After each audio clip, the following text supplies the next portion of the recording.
परमेश्वर का धन्यवाद देता हूँ कि प्रभु ने एक बार फिर हम सबको अपनी उपस्थिति में आने का एक मौका दिया। आइए हम प्रार्थना करते हैं, प्रार्थना करके शुरू करते हैं। स्वर्गीय पिता प्रभु जी, हम आपको धन्यवाद देते हैं पिता, एक बार फिर अपने संडे स्कूल में परमेश्वर हम एक एक को आपने इकट्ठा होने का एक मौका दिया प्रभु जी।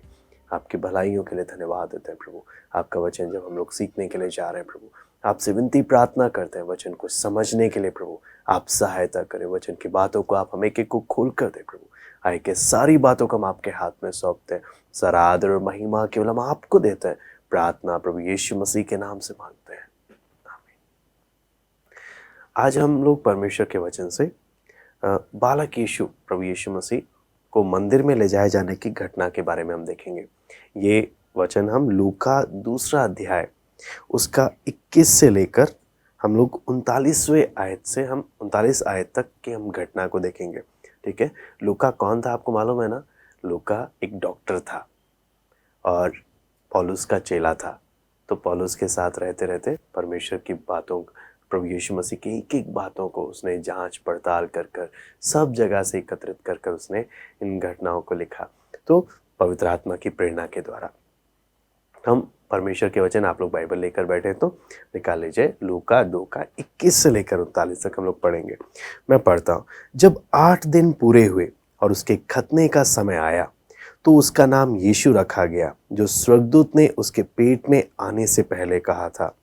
जब मूसा की व्यवस्था के अनुसार उनके शुद्ध होने के दिन पूरे हुए तो वे उसे यरूशलेम में ले गए कि प्रभु के सामने लाए, जैसा कि प्रभु की व्यवस्था में लिखा है, हर एक पहलौठा प्रभु के लिए पवित्र ठहरेगा। और प्रभु की व्यवस्था के वचन के अनुसार पंडुकों का एक जोड़ा या कबूतर के 2 बच्चे लाकर बलिदान करें। यरूशलेम में शमौन नामक एक मनुष्य था और वो मनुष्य धर्मी और भक्त था और इज़राइल की शांति की बाट जो रहा था, और पवित्र आत्मा उस पर था और पवित्र आत्मा द्वारा उस पर प्रकट हुआ था कि जब तक वह प्रभु के मसीह को देख ना लेगा तब तक मृत्यु को ना देखेगा।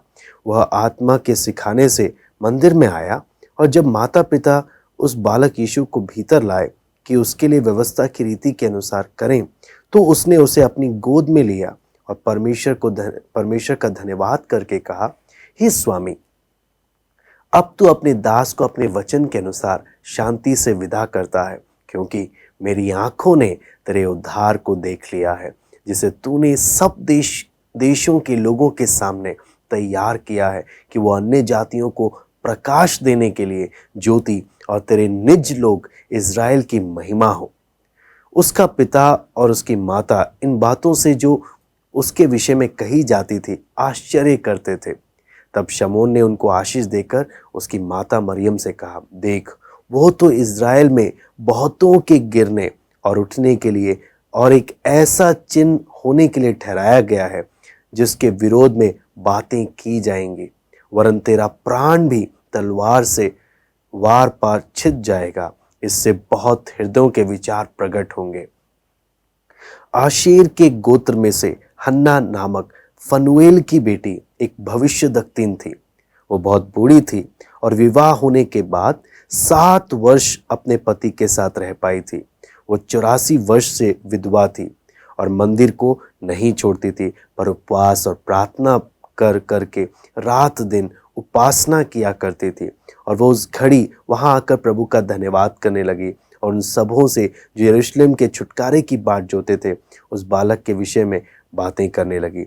और जब वे प्रभु की व्यवस्था के अनुसार सब कुछ पूरा कर चुके तो गलील में अपने नगर नासरत को फिर चले गए।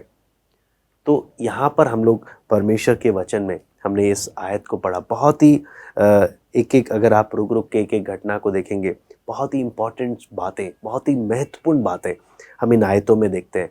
आप संडे स्कूल भी पढ़ रहे हैं तो वचन से भी हम इन आयतों को खोल कर पढ़ते हुए हम और अच्छे से उन बातों को हम समझे। आपको मालूम है, यहाँ पर लूका जब इस विषय में परमेश्वर का वचन जब खोल कर बताता है तो 3 महत्व यरूशलेम के मंदिर में 3 मुलाकात के बारे में बता रहा है। नंबर 1, बालक यीशु का मूसा के साथ होने वाली मुलाकात। नंबर 2, शिमोन के साथ होने वाली मुलाकात। नंबर 3, हन्ना के साथ होने वाली मुलाकात। मूसा बोलने का अर्थ ये नहीं कि उस समय मूसा था। मूसा बोलने का अर्थ मूसा व्यवस्था का प्रतीक है। मूसा व्यवस्था को दिखाता है। तो यहाँ पर जब हम देखते हैं लूका में आप पढ़ेंगे 2 का 21 से 40 में अगर देखेंगे कम से कम 5 बार व्यवस्था के बारे में बोला गया है। जबकि प्रभु यीशु मसीह व्यवस्था के गुलामी से, व्यवस्था से अपने लोगों को छुड़ाने के लिए आया, लेकिन खुद सबसे पहले अपने आप को उसने व्यवस्था के अधीन किया और उसकी सारी आज्ञाओं को उसने क्या किया, माना, जिसके बारे में आप गलाती 4 अध्याय में हम पढ़ सकते हैं। और वचन में जब हम पढ़ते हैं यीशु मसीह साफ साफ बोलते हैं, मैं व्यवस्था को तोड़ने के लिए नहीं आया, बल्कि उसकी सारी एक एक बातों को मैं क्या करने आया हूँ, पूरा करने आया। मत्ती 5वें अध्याय में हम इसके बारे में देखते हैं। तो यहाँ पर जब देखते हैं प्रभु यीशु मसीह के माता पिता मरियम और यूसुफ खुद पहले व्यवस्था को उसका पालन करते हैं। कैसे? उस समय यहूदी समाज में प्रथा थी। प्रथा मतलब ये परमेश्वर की ही दी हुई आज्ञा थी कि हर एक नवजात जो भी बच्चे का जन्म हो, पुरुष बच्चे का जन्म हो, उसका 8वें दिन क्या करना है, खतना करना है। जिसके बारे में आप अगर देखेंगे तो ये परमेश्वर का अब्राहम के साथ बांधी वाचा थी। उत्पत्ति 17 का 12 मैं आपके लिए पढ़ना चाहूंगा। उत्पत्ति 17 का 12, यहाँ पर हम देखेंगे 8वें दिन खतना जो हम पढ़ते हैं वो क्यों होता था। उत्पत्ति 17 का 12 में परमेश्वर ने अब्राहम से ये बातें कही, कोई भी चीज अपने आप से नहीं थी। यहाँ पे लिखा है, पीढ़ी पीढ़ी में केवल तेरे वंश ही के लोग नहीं, पर जो तेरे घर में उत्पन्न हुआ हो अथवा परदेशियों से रुपा देकर मोल लिया जाए, ऐसे सब पुरुष भी जब 8 दिन के हो जाएं तब उनका खतना किया जाए। यहाँ पर साफ साफ आपको मालूम है कौन आज्ञा दे रहा है? परमेश्वर आज्ञा दे रहा है अब्राहम को कि अब्राहम, तेरे साथ जो मेरी वाचा बंधी है उसका चिन्ह क्या है? खतना। जो भी तेरे घर आने और जो भी तेरे पास होंगे उन सबका, सभी पुरुषों का क्या होना है? खतना होना है। और कौन से दिन होना है वो भी परमेश्वर ने ही सेट किया है कि 8वें दिन क्या होना है? खतना होना है। तो हर एक यहूदी जो अब्राहम की संतान है, हर एक को ये क्या करना पड़ता था? इस खतना को करते हुए वो परमेश्वर के द्वारा बांधी वाचा को वो अपने जीवन में क्या करते थे? दृढ़ करते थे। और उन्हें गर्व होता था कि हम क्या हैं? परमेश्वर से वाचा बांधे हुए लोग हैं। और आपको मालूम है इस कारण कई बार वो अन्य जातियों को भी क्या करते थे? अन्य जातियों को तुच्छ समझते हुए क्या बोलते थे? ये तो खतना रहित लोग हैं, ये तो ऐसे ही हैं। हम हैं जो परमेश्वर की चुनी हुई प्रजा है, हम हैं जो परमेश्वर के साथ वाचा बांधे हुए लोग हैं। और जो अगर आप समझेंगे, जिसके बारे में हम इफिसियों 2 अध्याय में भी देख सकते हैं 11-12 में, तो वचन में देखते हैं कि कई बार हुआ क्या कि लोगों ने इस बात के आत्मिक पहलू को ध्यान दिए बिना इसको हल्के में, मतलब ऐसी एक रिवाज बना लिया था, जबकि इसके पीछे बहुत ही गहरे सत्य छिपे हुए थे, जो हम व्यवस्था विवरण और रोमी में 2 अध्याय में हम देख सकते हैं। तो आपको मालूम है डोनाल्ड करके एक प्रभु के दास थे, उनका कहना था कि प्रभु यीशु मसीह का खतना हमारे लिए उनका सबसे पहला दुख था जो उन्होंने हमारे लिए उठाया। क्यों? आगे वो प्रभु यीशु मसीह का खतना क्या है? प्रभु यीशु मसीह के उद्धार, प्रभु यीशु मसीह जो हमारे पापों के लिए जो क्रूस पर जो कीमत देने वाले हैं, वो उसका चिन्ह था। और आगे जब हम देखते हैं कि प्रभु की आज्ञा को मानकर, वचन में लिखा परमेश्वर ने आज्ञा दिया था खतना, प्रभु की आज्ञा को मानकर मरियम और यूसुफ ने यीशु का बालक का नाम क्या रखा था? यीशु रखा, जिसका अर्थ क्या है? वो अपने लोगों को उनके पापों से क्या करेगा? छुड़ाएगा। या अंग्रेजी में देखें यहोवा इज सैल्वेशन, यहोवा उद्धार करता है, जिसके बारे में मत्ती 1 का 21 में हम पढ़ सकते हैं। 8वें दिन खतना कर नाम, उस बात को नाम रखा जाता था। तो यहाँ पर देखते हैं खतना एक सिर्फ एक शुरुआत थी। वचन में जब हम देखते हैं 40 दिन के बाद इनको मंदिर में आना था, और 40 दिन के बाद मंदिर में आकर मरियम और यूसुफ को शुद्धता की रीति पर, अगर आप देखेंगे लेवियवस्था 12 का 6 से 8, बालक की शुद्धता के बारे में नहीं बात हो रही है। यहाँ पर स्त्री की शुद्धता के बारे में, मरियम की शुद्धता के बारे में बात हो रही है। तो उनकी शुद्धता के लिए उनको क्या करना पड़ता था? उन्हें मंदिर में आना पड़ता था। जब यीशु 12 साल का हुआ, तो 12 साल में जब यीशु 12 साल का होकर जब मंदिर में आ रहा है, तो वहाँ पर क्या चीज़, जब 12 साल, माफ़ कीजिएगा, जब यीशु मंदिर में आ रहा है 40 दिन के बाद, तो यहाँ पर एक और बात आती है। ना सिर्फ मरियम की शुद्धता बल्कि अर्पण की भी विधि थी। तो मैं उसको पढ़ना चाहूंगा। व्यवस्था 12 का 6 से 8 में परमेश्वर ने क्या व्यवस्था दी थी। व्यवस्था 12 का 6 से 8, इसमें लिखा है, जब उसके शुद्ध हो जाने के दिन पूरे हों, तब चाहे उसका बेटा हो चाहे बेटी, वो होम बलि के लिए 1 वर्ष का भेड़ का बच्चा और पाप बलि के लिए कबूतरी का एक बच्चा या पंडुकी मिलाप वाले तंबू के द्वार पर याजक के पास लेकर आए। तब याजक उसको यहोवा के सामने भेंट चढ़ाकर उसके लिए प्रायश्चित करे और वह अपने रुधिर के बहने की अशुद्धता से छूटकर शुद्ध ठहरेगी। जिस स्त्री का लड़का या लड़की पैदा हो उसके लिए यही व्यवस्था है। और यदि उसके पास भेड़ या बकरी देने के लिए पूंजी ना हो तो 2 पंडुकी या कबूतरी के 2 बच्चे, एक तो होम बलि और दूसरा पाप बलि के लिए दे और याजक उसके लिए प्रायश्चित करे, तब वह शुद्ध ठहरेगी। यहाँ पर किसके बारे में? मरियम के बारे में। तो यहाँ पर हम देखते हैं कि वो लोग क्या करे, वो लोग वहाँ पर आए और 40 दिन के बाद और शुद्धता के लिए उन्होंने क्या करा, बलि भी चढ़ाया। और यहाँ पर जब देखते हैं उनको उस बालक यीशु पहलौठा होने के कारण उनको छुटकारे का भी दाम देना था। अगर आप निर्गमन 13 का 1 से 12 में जब पढ़ेंगे, जब मिस्र के सारे पहलौठों को परमेश्वर ने जब मारा था, तब वचन में जब देखते हैं तब यहूदियों के सारे पहलौठे परमेश्वर ने बोला ये मेरे हैं। तो उनके छुटकारे के लिए जो कीमत देनी थी वो उनको 5 शेकेल देना था। आप सोचो, जो खुद सारे मनुष्य का, सारे जगत को एक दिन अपने लहू के द्वारा छुटकारा देने वाला है, उसके छुटकारे के लिए भी मरियम और यूसुफ को क्या करना पड़ा? 5 शेकेल, क्योंकि ये परमेश्वर की देवी व्यवस्था थी। और आपको मालूम है उन लोग अमीर नहीं थे। मरियम और यूसुफ अमीर ना होने के कारण उन्होंने क्या किया, मेमना तो दे नहीं सकते थे, इसलिए उन्होंने पंडुकों को क्या किया, या तो उन्होंने कबूतर या पंडुकों का जोड़ा क्या किया, उन्होंने बलिदान के लिए दिया। यहाँ पर जब देखते हैं प्रभु का व्यवस्था के साथ का एक संबंध जब हम ध्यान से देखते हैं तो बहुत ही गहरा था। बेशक प्रभु यीशु मसीह ने अपने सेवकाई के समय में, आपको मालूम है, मनुष्य के बनाए रीति रिवाज और परंपराओं को कभी नहीं माना। यहूदी लोगों ने बहुत सी परंपराएं बना दी थी। प्रभु यीशु मसीह ने परंपराओं को तो कभी नहीं माना, लेकिन हाँ, व्यवस्था की एक एक बातों को पूरा उन्होंने परफेक्टली किया। व्यवस्था की कोई भी बातों को उन्होंने क्या नहीं किया, तोड़ा नहीं। और क्या किया, व्यवस्था के श्राप को हमारे ऊपर से अपने ऊपर ले लिया और हमें गुलामी से क्या किया, प्रभु यीशु मसीह ने छुटकारा दिया। परमेश्वर के वचन में जब हम इसके बारे में और जब देखते हैं, आपको मालूम है, यहाँ पर आता है शमौन। अगली घटना जो है शमौन से होने वाली मुलाकात। शमौन और हन्ना दोनों जकरिया और एलीशिबा के समान वो क्या बोलते हैं, परमेश्वर के मसीहा के आने की बाट जो रहे थे। वो किसके समान थे? जकरिया और एलीशिबा के समान। उनके अंदर बहुत इच्छा थी कि प्रभु तो मसीहा को कब भेजेगा कर कर। तो यहाँ पर जब देखते हैं शिमोन के बारे में, जब वचन में भी पढ़ते हैं और जब हम यहूदी इतिहास में भी देखते हैं, तो बताया जाता है वो बहुत ही बूढ़ा पुरुष था और माना जाता है लगभग 113 साल का था। और जब यहाँ पर है इज़राइल की शांति की बाट जोना, इज़राइल की शांति यानी मसीहा के आगमन की बाट जोना, कि कैसे ना कैसे मसीहा कब आएगा। तो आपको मालूम है यहूदी परंपरा में प्रार्थना थी कि प्रभु इज़राइल में क्या हो, मैं शांति देखना चाहता हूँ। और यहाँ पर जब देखते हैं शिमोन की ये प्रार्थना को परमेश्वर ने क्या किया, स्वीकार किया। और उसने किसको देखा मंदिर में? उसने मंदिर में बालक यीशु के दर्शन किए। और शिमोन था कौन? ये वो व्यक्ति था जो परमेश्वर के आत्मा के चलाए चलता था। बहुत बुजुर्ग है लेकिन परमेश्वर के आत्मा के चलाए चलता था, परमेश्वर का वचन सीखा हुआ था।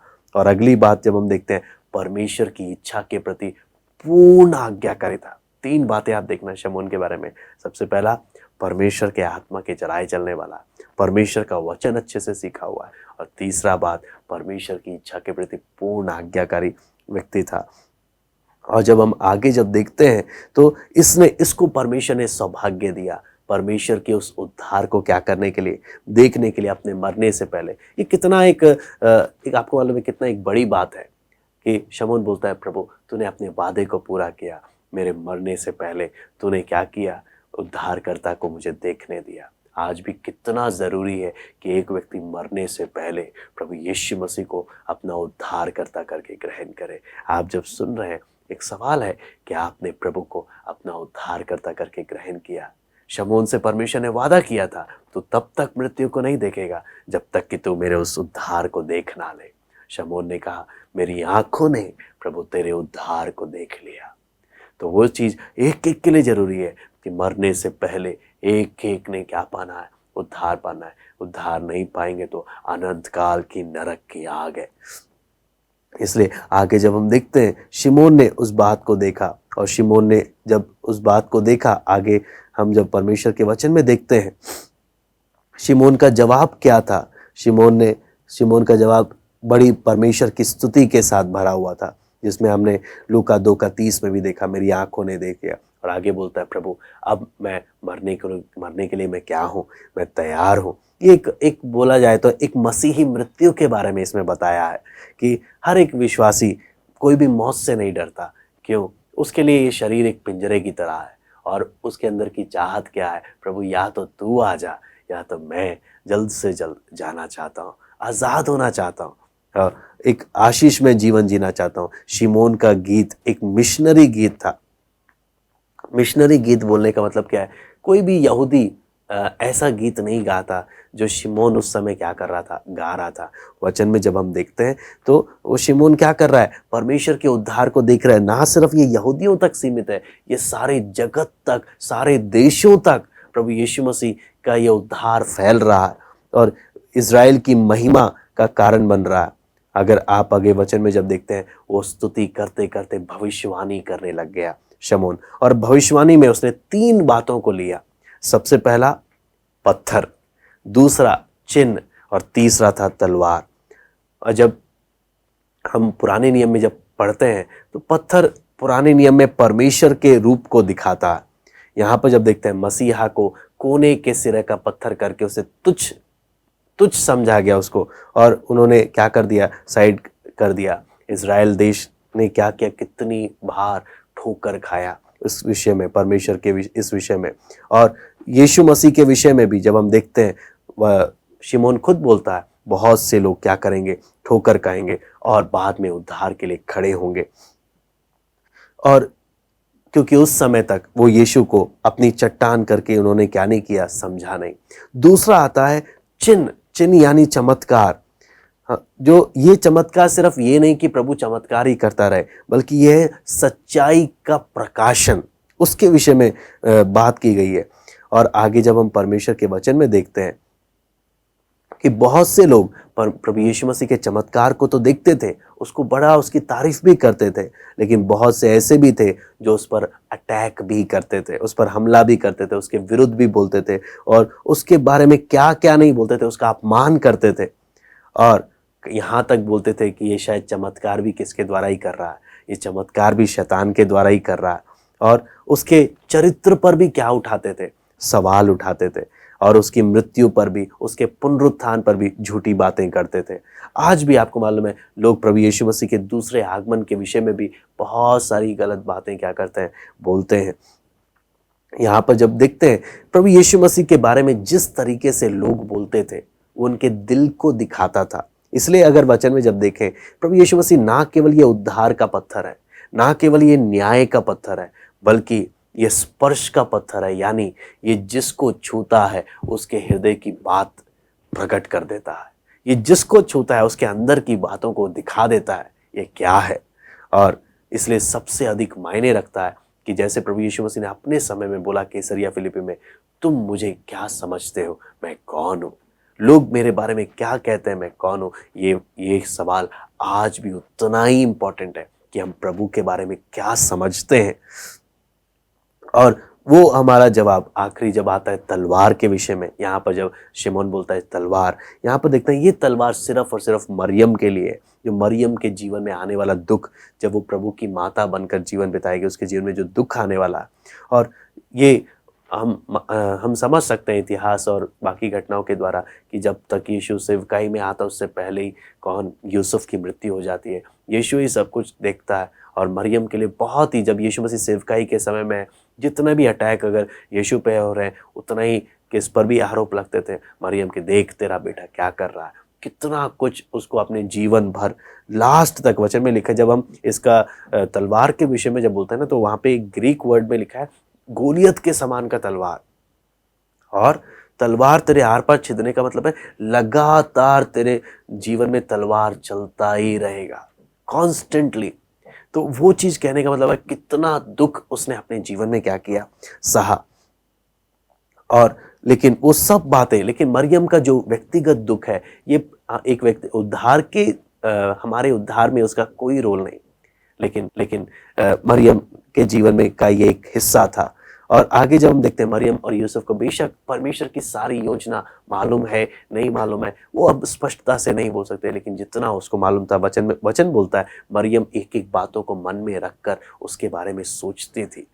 जो भी यीशु बोलता था, जो भी सुनती थी, वो एक एक बातों को मन में रखकर सोचती थी। और मरियम का आपको मालूम है कितनी बार मरियम ने यीशु को गलत समझा होगा, यीशु क्या कहना चाह रहा है उस बातों को क्लियर नहीं समझा होगा, लेकिन फिर भी आपको मालूम है मरियम प्रभु के साथ रही। और आपको मालूम है आखिरी बार मरियम को जब हम देखते हैं चेलों के साथ ऊपरी कोठरी में, आखिरी बार उसके बारे में हमें पढ़ने को मिलता है, मरियम के बारे में ऊपरी कोठरी में सबके साथ बैठ के प्रार्थना कर रही है।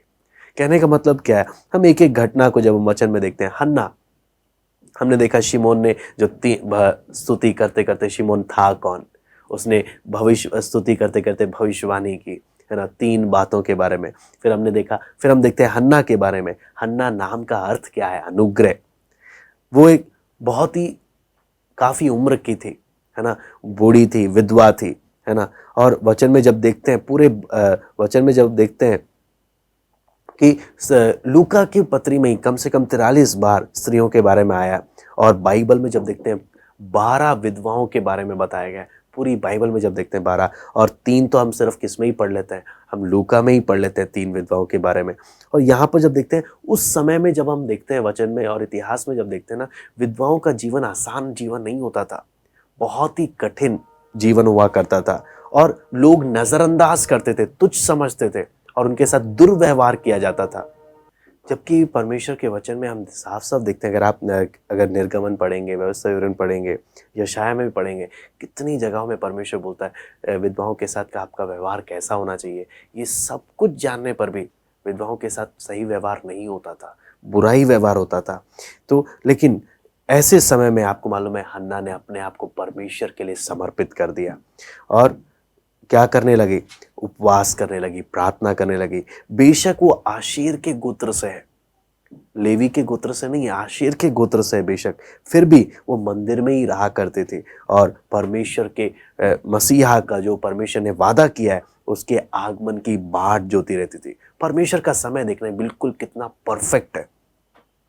जैसे ही शिमोन अपना कहना समाप्त कर रहा है ना, उसका स्तुति का गीत, भविष्यवाणी जैसे ही समाप्त हो रहा है, उसी टाइम हन्ना उसको कंटिन्यूएशन करना स्टार्ट कर देती है। और आप सोच कर देखो, मंदिर में इतने सालों के बाद दुनिया देख रही होगी, पूरा इज़राइल देख रहा होगा, भाई क्या चल रहा है।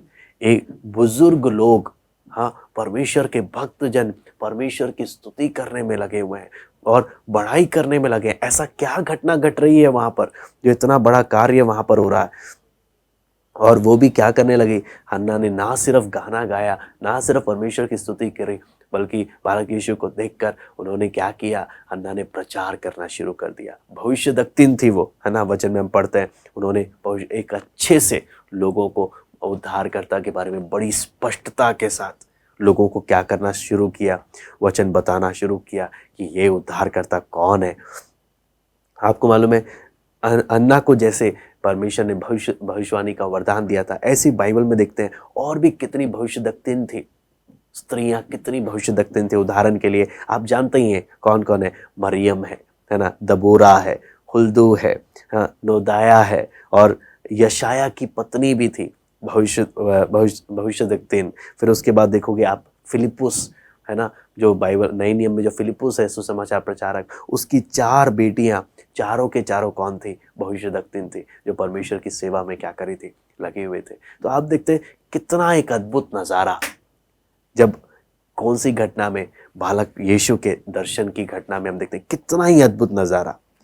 तो हमने इसमें क्या क्या बातें देखी, बालक यीशु उस समय में यहूदी लोगों के में लड़कों का नाम कब रखा जाता था? जब वो 8 दिन में जब उनका खतना होता था तब रखा जाता था। 40वें दिन क्यों लेकर आते थे? 40वें दिन कई बातें मैंने आपको बताई। 40वें दिन मरियम जो स्त्री थी उनकी शुद्धता के लिए बलिदान जो चढ़ाने हैं, और बालक को जो 5 शेकेल देकर पहलौठा को जो वापस खरीदने वाला है, वो बातें होती थी।